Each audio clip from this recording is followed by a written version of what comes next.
گزارے اور جنت الفردوس میں بلا حساب و کتاب داخل فرما دے. بس 70,000 آپ صلی اللہ علیہ وآلہ وسلم کی امت کے 70,000 بندے ایسے ہوں گے جو بغیر حساب کتاب کے جنت میں اللہ داخل فرمائے گا. 70,000 بندے ایسے ہوں گے. کون ہے ان کے اندر؟ اللہ ہی جانتا ہے. صحابہ کرام، چلو صحابہ اکرام کو تو مل چکا ہے نا سرٹیفکیٹ دنیا کے اندر، لیکن پھر بھی وہ ڈرے اپنی زندگیوں میں، پھر بھی اللہ کا خوف انہوں نے سب سے زیادہ اپنے دلوں میں رکھا. اللہ اکبر. دیکھیں جی آگے، اذ القلوب لدى الحناجر کاظمین، جب کہ دلیں پہنچ جائیں گی گلوں تک، ٹھیک ہے، کاظمین چپ کرنے والے، کوئی نہیں بولے گا، کسی میں بولنے کی طاقت ہی نہیں ہوگی.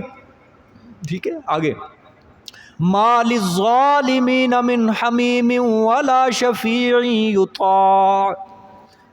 ہائے، اللہ نے فرمایا نہیں ہوگا واسطے ظلم کرنے والوں کے لیے کوئی دلی دوست. دلی دوست، اللہ اکبر. دنیا کے اندر تو دلی دوست ہیں سب کے، لیکن وہاں پہ دلی دوست کوئی نہیں ہوگا. آگے، ولا شفیع یطاع، اور نہ کوئی سفارشی جس کی بات مانی جائے. یطاع کا مطلب جس کی بات تسلیم کی جائے، مانی جائے، ایسا سفارشی بھی نہیں ہوگا. ٹھیک ہے، دیکھو جی، مشرک کا دنیا کے اندر عقیدہ یہ ہوتا ہے، پہلے ما للظالمین من حمیم، ان کا مطلب ہوتا ہے دلی دوست، لغوی معنی دلی دوست. اللہ نے فرمایا دلی دوست بھی نہیں ہوگا. ایک آگے سفارشی کی الگ بات ہے، دلی دوست کی الگ بات ہے، دونوں میں فرق سمجھنا ہے. یہ آیت پیچھے بھی بہت زیادہ دفعہ گزری ہے، اب فرق سمجھ لو اس کے اندر کہ کیا مطلب ہے. دلی دوست نہیں ہوگا، سفارشی نہیں ہوگا، دونوں کو الگ جملوں میں اللہ نے ذکر کیا نا. اچھا، من حمیم کا مطلب سمجھو. اللہ نے فرمایا بعض اوقات دیکھو انسان جو ہوتا ہے، کسی کے اوپر مصیبت آتی ہے، دنیا میں آفت آتی ہے، اللہ سب کو بچائے، تو وہ اپنے گہرے دوست کے پاس جاتا ہے جو اس کا دلی دوست ہوتا ہے. اس کو وہ اپنا غم سناتا ہے. وہ جب غم سناتا ہے، اگرچہ وہ اس کا دوست کر کچھ نہیں سکتا، جس کو وہ غم سنا رہے کچھ کر نہیں سکتا، لیکن وہ دکھ اس کو سنانے سے اس کا غم کیا ہو جاتا ہے، پھر بھی ہلکا ہو جاتا ہے. تو اللہ نے فرمایا قیامت والے دن کوئی ایسا دلی دوست بھی نہیں ہوگا جس کو انسان غم سنا کے اپنا غم ہلکا کر لے. سمجھ آئی ہے کہ نہیں؟ کہ قیامت والے دن ایسا دلی دوست بھی نہیں ہوگا جس کو اپنا غم سنا کے اپنا غم ہلکا کر لے. ہر کسی کو کیا ہوگی، اپنی پڑی ہوگی. ٹھیک ہے، ایک یہ مطلب من حمیم ان کا. ولا شفیع یطاع، نہ کوئی سفارشی ہوگا جس کی بات تسلیم کی جائے گی. یہ وہی مطلب ہے کہ اللہ کے ہاں کوئی سفارشی نہیں ہوگا کہ وہ اپنی زوری زور اللہ سے بات منوائے. مشرک کا عقیدہ کیا ہے کہ اللہ پاک جو ہیں وہ بزرگوں کی مانے گا، اللہ وہاں پہ اپنی مرضی چھوڑ کے بزرگوں کی مانے گا، ان کی رد نہیں کرے گا. ٹھیک ہے، تو اللہ پاک فرمائیں گے کسی کی وہاں سفارش نہیں کی جائے گی، کسی کی سفارش نہیں چلے گی کہ اس کی سفارش میں مان لوں. میری مرضی ہے وہاں پہ، مانوں نہ مانوں، کوئی زوری زور مجھ سے اپنی سفارش کو بنوا نہیں سکے گا.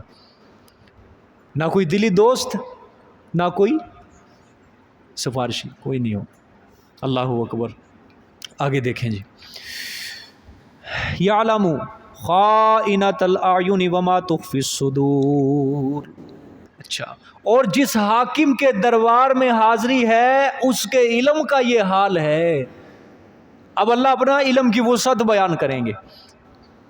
ترجمے سے پہلے، جس حاکم کے دربار میں حاضر ہونا ہے اس کے علم کا یہ حال ہے. یعلم خائنۃ الاعین، جانتا ہے وہ خیانت آنکھوں کی بھی، آنکھوں کی خیانت بھی جانتا ہے. وما تخفی الصدور، اور آنکھوں کی کیا تخصیص، اور وہ جو چھپاتے ہیں سینوں میں، اللہ اس کو بھی جانتا ہے. ٹھیک ہے، کیا مطلب ہے اللہ پاک نے کیوں یہاں پہ یہ جملہ فرمایا ہے؟ دیکھو بظاہر ربط نہیں لگ رہا ساتھ. ٹھیک ہے، اللہ دیکھو سوال ہوتا ہے. پہلے سوال یہ ہے اللہ فرماتے ہیں، پیچھے آیا نا الیوم تجزا کل نفس بما کسبت، سوال ہوتا ہے اللہ فرما رہے ہیں ہر نفس کو میں بدلہ دوں گا، ہر کسی کو میں بدلہ دوں گا، ہر نفس کو بدلہ دوں گا۔ بھئی ہر نفس کے اعمال کے مطابق اس کو بدلہ تو تب دیا جائے نا جب پورا احاطہ ہو، جب اس کے اعمال کا پورا کیا کر لیا جائے، احاطہ کیا جائے، بدلہ تو تب دیا جائے گا، ٹھیک ہے۔ جب کسی فرد کے بارے میں پورا علم ہو تو اس علم کے بعد ہی اس فرد کو کیا دیا جائے گا، بدلہ دیا جائے گا، ٹھیک ہے۔ تو اللہ کس طرح ہر فرد کو جزا دے گا، اللہ کا کیا علم ہے؟ اللہ نے اس کا جواب دیا، اللہ نے فرمایا تم علم چھوڑو، میں تو آنکھوں تک کی خیانت کو جانتا ہوں۔ انسان ہاتھوں سے خیانت کرے، کانوں سے خیانت کرے، زبان سے خیانت کرے، ہاتھ سے خیانت کرے نظر آ جاتا ہے دنیا میں، ٹھیک ہے۔ زبان سے خیانت کرے انسان سمجھ لیتا ہے، ٹھیک ہے۔ باتوں میں اگر کسی کو سنائے تو اگلا انسان سمجھ لیتا ہے یہ خائن ہے، خیانت کر رہا ہے۔ مزہ تو تب ہے کہ آنکھوں کی خیانت کوئی سمجھ سکتا ہے؟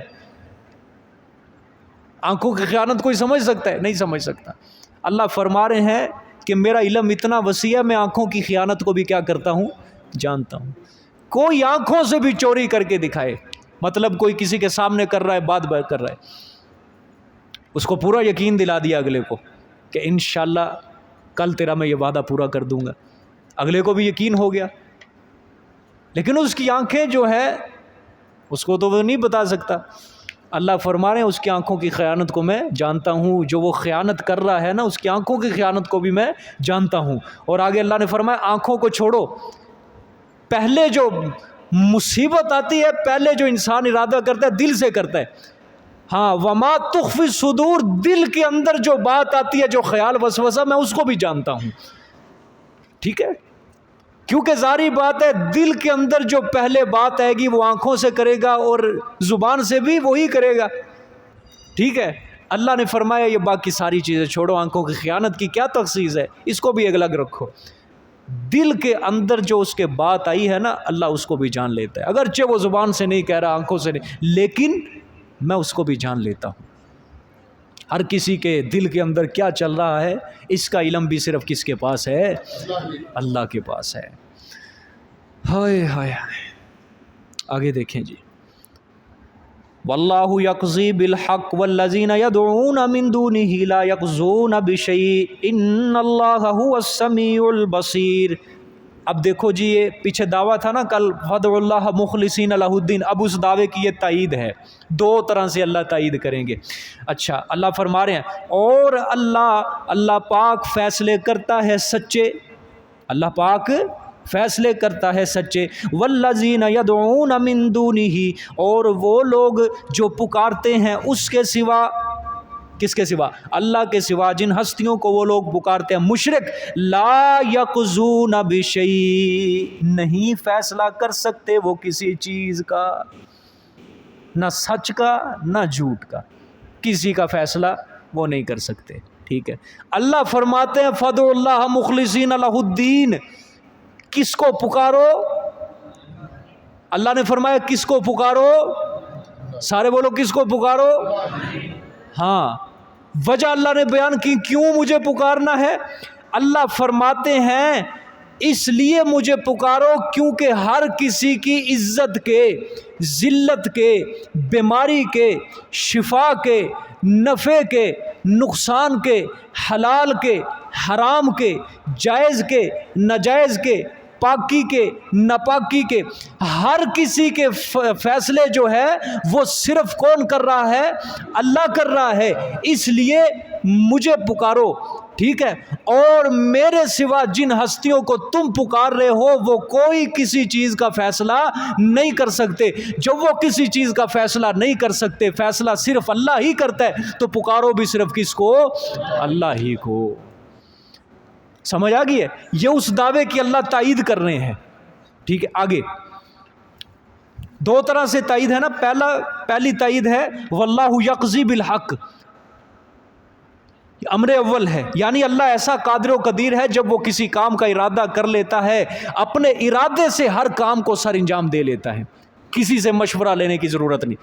سورۃ بقرہ کے اندر آتا ہے اذا قضا امرا فانما یقول له کن فیکون، کہ جب بھی وہ کسی کام کا ارادہ کرتا ہے تو صرف کیا کہتا ہے کن، تو وہ کام ہو جاتا ہے اسی وقت، کسی سے مشورہ لینے کی ضرورت، اسی وقت کام ہو جاتا ہے، اور وہ کام بھی بعینہ ہی صحیح ہوتا ہے، کبھی وہ کام غلط نہیں ہوتا. ٹھیک ہے. اچھا، دوسرا امر اللہ نے فرمایا اور ظالموں میرے سوا جن کو تم پکار رہے ہو وہ تو کسی چیز کا فیصلہ کر ہی نہیں سکتے. جب وہ فیصلہ نہیں کر سکتے تو کیوں ان کو پکار رہے ہو؟ اس کو پکارو جو ہر چیز کا فیصلہ صحیح کرتا ہے، ٹھیک کرتا ہے، اس کو پکارو. ٹھیک ہے. اللہ اکبر. اچھا، اب اللہ نے اس کی علت بیان کی ہے، کیوں اللہ کو پکارو؟ اس لیے کہ ان اللہ هو السمیع البصیر.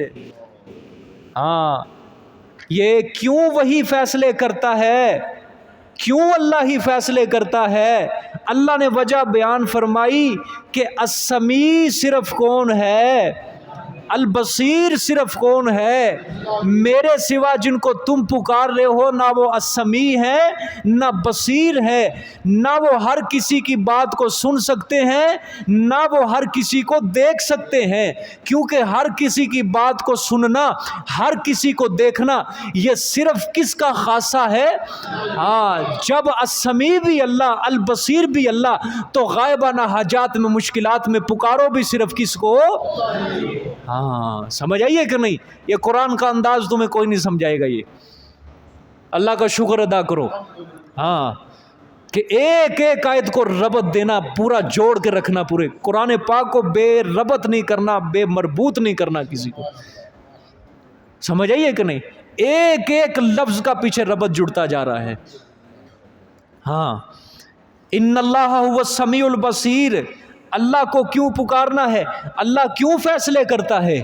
اللہ کیوں فیصلے کرتا ہے؟ دوسرے کیوں نہیں کوئی فیصلہ کر سکتے؟ وجہ، اللہ ہر کسی کی بات کو جو جہاں مرضی کائنات میں، جدھر انسان، حیوان، درندہ، چرند، پرند، کوئی جانور اپنی زبان میں جو جو باتیں کر رہے ہیں، انسانوں کی زبان ہزاروں ہو، لاکھوں ہو زبانیں، درندوں کی زبان، بھینسوں کی زبان، حیوانوں کی زبان لاکھوں ہو، ہزاروں ہو، اللہ پاک ہر کسی کی بات کو کیا کر رہا ہے؟ سن رہا ہے. اور کوئی نفس کائنات کے اندر کیا کر رہا ہے، اللہ اس کو کیا کر رہا ہے؟ دیکھ رہا ہے. تو جب وہ ہر بات کو سن رہا ہے، دیکھ رہا ہے، تو وہ فیصلے بھی کر سکتا ہے. جب وہ ہر چیز کے فیصلے کر سکتا ہے تو غائبانہ حاجات میں، مشکلات میں صرف کس کو پکارا کرو؟ اللہ ہی کو پکارا کرو. اللہ اکبر. آگے دیکھیں جی. اولم یسیروا فی الارض فینظروا کیف کان عاقبۃ الذین کانوا من قبلہم کانوا هم اشد منهم قوۃ وآثارا فی الارض فاخذهم اللہ بذنوبہم. بھائی سارے سیدھے ہو جاؤ، انشاءاللہ چائے بھی پئیں گے بعد میں. تخویف دنیاوی ہے جی، یہ پیچھے تخویف اخروی تھی ساری، اب یہ کیا ہے؟ تخویف دنیاوی ہے. ٹھیک ہے. اولم یسیروا، آیا نہیں چلے پھرے وہ زمین میں، فی الارض زمین میں. ٹھیک ہے. فینظروا کیف کان عاقبۃ الذین کانوا من قبلہم، پس دیکھیں وہ کیسا تھا انجام ان لوگوں کا جو تھے ان سے پہلے. اچھا، پہلے اللہ نے تخویف اخروی سنائی، اب تخویف دنیاوی. اللہ فرما رہے ہیں کہ یہ جو مکے کے مشرک ہیں میرے پیغمبر، جس طرح آج یہ فدعوا اللہ مخلصین لہ الدین والے دعوے کو نہیں مان رہے، اسی طرح پچھلی قوموں نے بھی فدعوا اللہ مخلصین لہ الدین والے دعوے کو نہیں مانا تھا. کیا یہ زمین میں چلے پھرے نہیں ہیں؟ شام کے علاقے کی طرف تجارت کی غرض سے نہیں جاتے؟ وہ گرتی ہوئی بستیاں، ان کے کھنڈرات نہیں دیکھتے یہ لوگ؟ کیا ان سے عبرت حاصل نہیں کرتے جو ان سے پہلے تھے؟ ہاں، کیا حالت تھی؟ کانوا ہم اشد منہم قوہ، ہاں تھے وہ زیادہ سخت ان سے طاقت میں.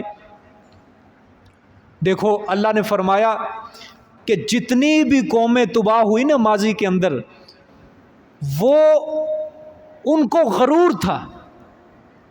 کیا تھا؟ غرور تھا، تکبر تھا، اور غرور کے چند اسباب تھے. پہلا سبب یہ آیت کے اندر دیکھیں، کانوا ہم اشد منہم قوۃ، قوت بدنیہ، اس کے اوپر کیا تھا؟ ان کو غرور تھا. وہ کہتے ہیں زمین کے اندر ہم سے بڑا طاقت والا کوئی نہیں آئے ہمارا مقابلہ کرنے کے لیے. قوم عاد نے کیا تھا. اللہ نے فرمایا ان کو غرور تھا اپنی طاقتوں کے اوپر کہ ہم بدنی لحاظ سے بڑے طاقتور ہیں, ہمارا کوئی کچھ نہیں بگاڑ سکتا. ایک غرور. دوسرا غرور, ایک غرور ان کو اپنے پیسے کا تھا. دیکھو آگے, وَآثَارًا فِي الْأَرْضِ, ٹھیک ہے, آثار سے مراد ہیں یعنی اور ازرو نشانات کے زمین میں, آثار سے مراد قلعے, باغات, محل. اس کے اوپر بھی ان کو کیا تھا؟ غرور تھا. ہمارے پاس دولت بڑی ہے, پیسہ بڑا ہے, مال بڑا ہے, ہمیں کوئی کچھ نہیں کر سکتا, ہمارا پیسہ ہمیں بچا لے گا, ہمیں کون ہاتھ لگائے گا. ان کو اس کے اوپر بھی کیا تھا؟ غرور تھا. ٹھیک ہے.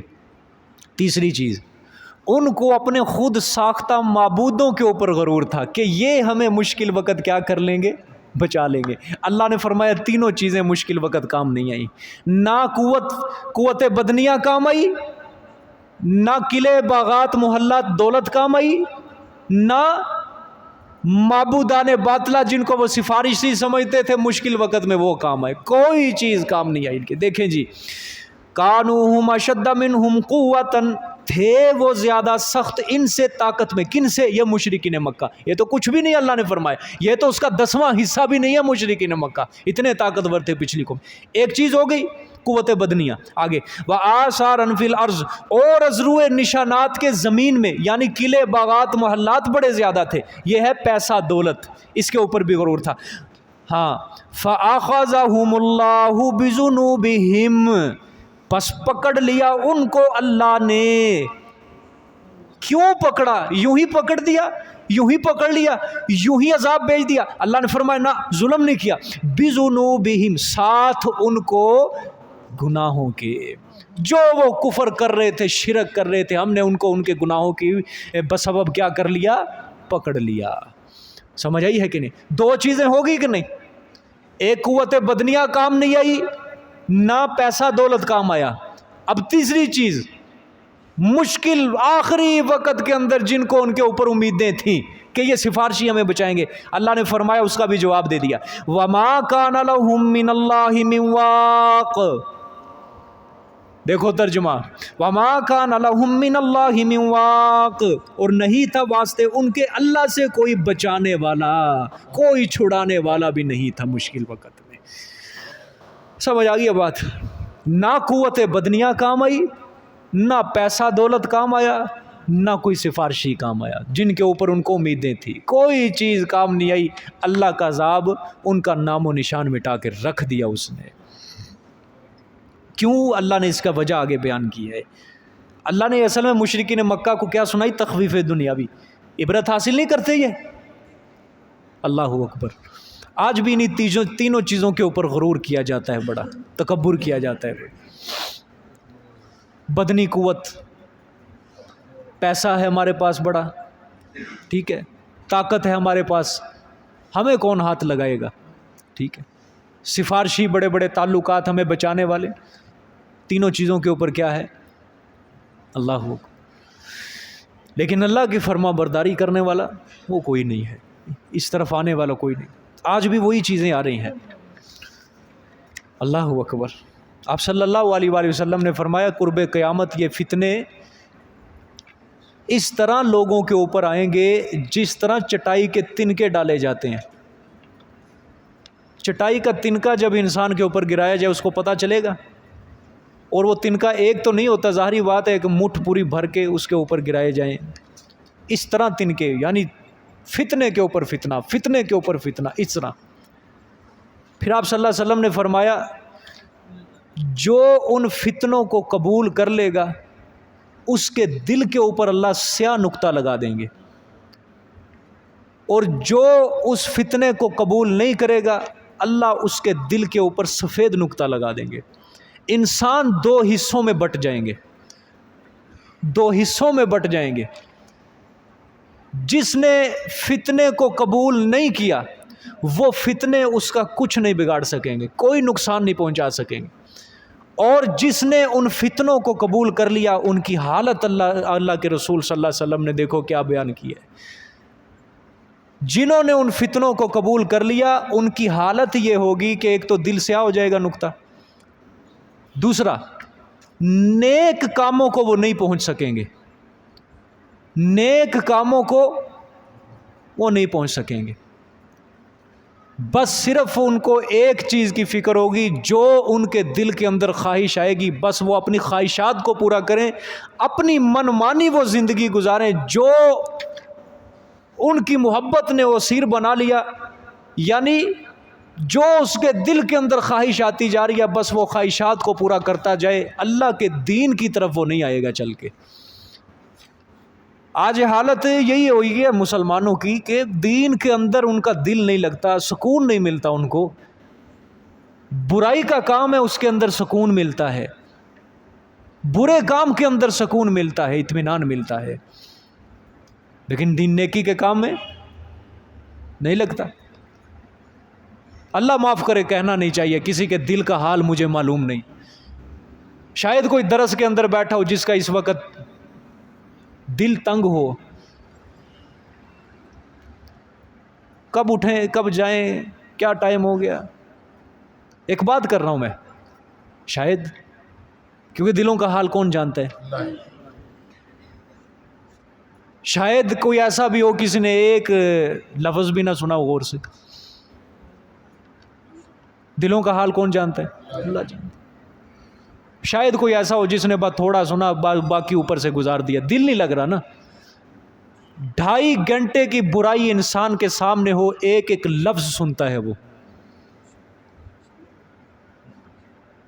3 گھنٹے کی برائی سامنے ہو، ایک ایک لفظ سنتا ہے. ایک لفظ اگر گزر جائے تو رونے دھونے لگ جاتا ہے، فلانی جگہ سے میں نے نہیں دیکھا، مجھے سمجھ نہیں آیا، پیچھے کرو اور زیادہ. سبق کے اندر کوئی نہیں آئے گا. کر صاحب یہ آیت نہیں سمجھ آئی مجھے، مولوی صاحب یہ چیز آپ یہ بات نہیں سمجھ آئی، دوبارہ دہرا دیں. نہیں آتا. دیکھو یہ ایک کیفیت، میں بات نہیں کر رہا آپ کے اوپر، اللہ معاف کرے، ایک صرف مثال دی ہے میں نے. نیکی کے کام میں دل نہیں لگتا، دل تنگ ہوتا ہے، گھٹتا ہے انسان، سینہ تنگ ہوتا ہے، شیطان حاوی ہو جاتا ہے، خود کرتے ہیں شیطان حاوی.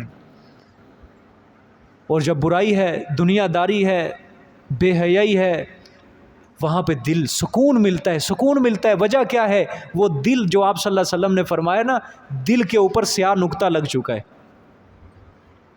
اس دل کے اوپر سیاہ نقطہ لگ چکا ہے.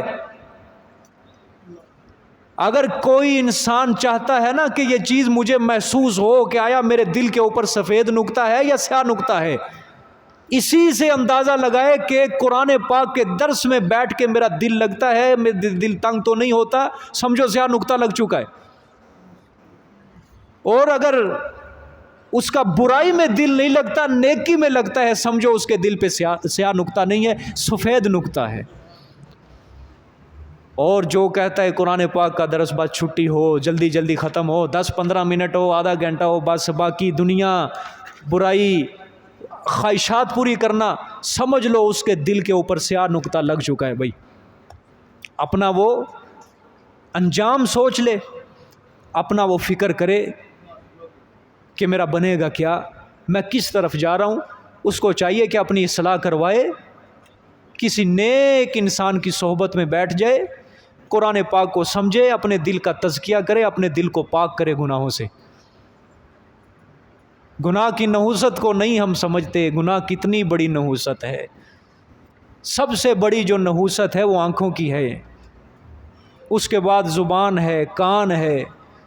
یہ 3 چیزیں انسان کو ایسی دی گئی ہیں اللہ نے، ان کو اچھا استعمال کرو گے تو اچھے رہو گے، برا استعمال کرو گے تو برے رہو گے. ان 3 چیزوں کی وجہ سے انسان اپنے دل کو گندا کرتا ہے. یہ ایک ہارڈ سپیس ہے دل، ٹھیک ہے. آنکھ، کان، زبان، 3 چیزیں جو ہیں یہ دل کے تک پہنچنے والی چیزیں ہیں. آنکھ سے جو چیز دیکھو گے وہ دل کے اندر محفوظ ہوگی، کان سے جو چیز سنو گے وہ دل میں ہوگی، زبان وہ باہر نکالتی ہے، جو بولو گے وہ جو دل کے اندر ہوگا وہی زبان پھر بولے گی. انسان برائی سننے کا عادی ہے، زبان سے کیا بولے گا؟ انسان آنکھوں سے بے حیائی دیکھنے کا عادی ہے، زبان سے بے حیائی والی باتیں نکلیں گی. گالیاں سننے کا عادی ہے، زبان سے گالیاں نکلیں گی. گناہ کرنے کا عادی ہے، زبان سے گناہوں والی باتیں نکلیں گی، اچھی باتیں. ہم نے یقین کرو ایسے لوگ بھی دیکھے ہیں، زندگی میں کبھی ان کی زبان سے نیکی والی بات نہیں سنی ہم نے، ایک نیکی والی بات نہیں سنی. ہزار بکواسات کرتے رہیں گے. ان کو کہہ لو قرآن کی آیت سناؤ، ان کو کہہ لو نبی پاک صلی اللہ علیہ وسلم کی تعریف میں کلام سناؤ، نہیں سنائیں گے، ہمیں نہیں آتا. پھر کیا بہانے لگاتے ہیں، مجھے شرم آتی ہے، میرا گلا خراب ہے، یہ ہے وہ ہے، میں نہیں کر سکتا، مجھے ڈر لگتا ہے. 10 15 20 لوگوں کی مجلس میں بیٹھ کے بری زبان چلا لے گا، گندی زبان چلا لے گا، لیکن 10 15 لوگوں میں بیٹھ کے اس کو کوئی نیکی کی بات سنا، ڈر لگتا ہے مجھے. 10 15 لوگوں میں اس کو بیٹھ کے کوئی تلاوت سنا، ڈر لگتا ہے مجھے شرم آتی ہے، حیا آتی ہے. یہ شرم حیا نہیں، یہ بے شرمی بے حیائی ہے. اللہ کی کلام، اللہ کی بات سنا سے تو ڈر لگتا ہے.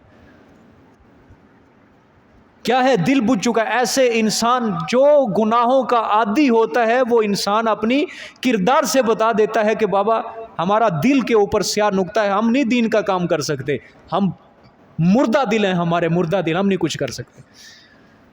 اس کو نیکی کا کام کو اس کا دل نہیں لگے گا. اگر آپ زبردستی زور بھی کر لو، 2 دن تک وہ صرف رہے گا اس کے اوپر، تیسرے دن پھر بھاگ جائے گا. کیا ہے، اس کا دل سیاہ ہے، گناہوں کے اندر ملوث ہے، اس کا دل نہیں، دل لگے گا اس کا نیکی میں. استقامت بہت بڑی چیز ہے نا، جس کو استقامت ملتی ہے اس کا دل ہی سفید ہوتا ہے. نمازوں میں جلدی آنا، جمعے میں جلدی آنا، قرآن کے درس میں جلدی آنا، کیا ہے، یہ سفید دلی کی نشانی ہے. کالے دل کی نشانی یہی ہے کہ انسان دیکھتا ہے ٹائم، اچھا امام صاحب نے نماز کھڑی کر لی، اب چلتے ہیں گھر سے. اچھا نماز میں اتنا ٹائم پڑھا، وہ 2 منٹ پڑھے، بڑا ٹائم ہے، بیٹھ جاتے. یہ کالا دل، یہ کالے دل کی نشانی ہے. حضور صلی اللہ علیہ وسلم ایسے نہیں بتا گئے، یہ رہنمائی کر کے گئے اپنی امت کی کہ جب ایسے فتنے رونما ہوں تو اپنے دلوں کو چیک کر لو، اپنے دلوں کو چیک کر لو. خدا کے لیے میرے عزیز دوستو، خدا کے لیے اپنے دل کو سیاہ مت ہونے دو، اپنے دل کو تزکیہ کرو قرآن کے ذریعے. عمل کے میدان میں اترو، خدا کے لیے عمل کے میدان میں اترو. قرآن کے 6 سپارے رہ گئے ہیں، اگر قرآن مکمل ہو گیا تو یاد رکھنا اس نصیحت کے بعد کوئی نصیحت ایسی نہیں ہے جو تمہارے دل کو صاف کر سکے.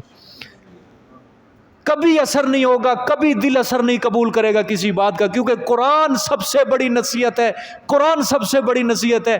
اس نصیحت کے بعد کوئی نصیحت بڑی نہیں ہے. یاد رکھنا، جب یہ نصیحت پوری ہو جائے گی، کسی کا دل اگر نہ سفید ہوا تو پوری زندگی کے لیے مرتے دم تک اس کا دل کالا ہی رہ جائے گا.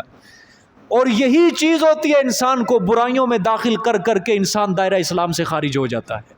یہی چیز ہوتی ہے کہ پہلے شیطان انسان کو چھوٹی چھوٹی برائیوں میں مبتلا کرتا بڑے گناہوں میں مبتلا کرتا ہے، پھر کفر و شرک تک اس کو پہنچا دیتا ہے کہ انسان کو پتہ ہی نہیں رہتا. خدا کے لیے اپنا فکر کرو، اپنا انجام سوچو، اپنے دلوں کو سفید کرو، اپنے دلوں کو سیاہی کی طرف مائل نہ کرو. جب تمہیں پتہ چل جائے کہ اس نیکی کے میدان میں میرا دل لگ رہا ہے، مجھے سکون ملتا ہے، سمجھو اللہ نے تمہارے دل کے اوپر سفید نقطہ لگا دیا ہے. اور جب تمہیں محسوس ہونے لگ جائے کہ اس نیکی کے کام میں، نیکی کی بات سنتے وقت میرے دل کو تنگی اللہ رسول کی بات سے بڑی کوئی بات نہیں ہے، اللہ رسول کی بات سن کے میرا دل تنگ ہو رہا ہے، مجھے نیند آ رہی ہے، مجھے فلاں ہو رہا ہے، مجھے سینہ تنگ ہو رہا ہے، تو سمجھ لو تمہارے دلوں کے اوپر نقطہ ہے، اس کو مٹانے کے لیے تمہیں بڑا وقت چاہیے. سمجھ آ گئی کہ نہیں؟ اللہ پاک سب کے دلوں کو سفید فرمائے، سب کے دلوں کو سفید. اگر اللہ معاف کرے کسی کے دل کے اوپر وہ سیاہ نقطہ لگ چکا ہے، حدیث شریف کی روح سے اللہ کے آگے ہاتھ جوڑ کے ہم دعا کرتے ہیں، اللہ اس کے دل سے وہ سیاہ نقطہ مٹا دے، اس کے دل سے وہ سیاہ نقطہ مٹا دے. دیکھیں جی، اب یہ آخری آیت پڑھ لیں پھر انشاءاللہ. ذالک بانہم کانت تاتیہم رسلہم بالبینات، یہ عذاب کیوں آیا تھا ان کے اوپر؟ یہ اس لیے کہ بے شک آئے تھے ان کے پاس ان کے رسول ساتھ واضح دلائل کے، لیکن انہوں نے میرے پیغمبروں کی توہین کی، ایک نہیں سنی تھی انہوں نے نیکی کی بات. فکفروا، پس انہوں نے کیا کیا؟ کفر کیا. فاخذہم اللہ، پس پکڑ لیا ان کو اللہ تعالیٰ نے. ٹھیک ہے، انہ قوی، کیوں؟ بے شک وہ کیا ہے؟ قوی ہے، زور آور ہے. سوال ہوتا تھا نا اللہ نے کیسے پکڑ لیا؟ وہ تو اتنے زیادہ تھے، ہیں اتنی بڑی زمین تھی، کیسے عذاب آئے؟ اللہ نے فرمایا سوچنا بھی نہ، میں بڑا زور والا ہوں، میں بڑی طاقت والا ہوں، میرے آگے کوئی پر بھی نہیں مار سکتا، میرے آگے کوئی دم بھی نہیں مار سکتا. شدید العقاب، سخت سزا دینے والا ہے اللہ پاک۔ جزاک اللہ جی، صدق اللہ۔ حاضری دے دیں جی، اس کے بعد سارے چائے پی کے جائیں۔ محمد اشرف صاحب یہ آج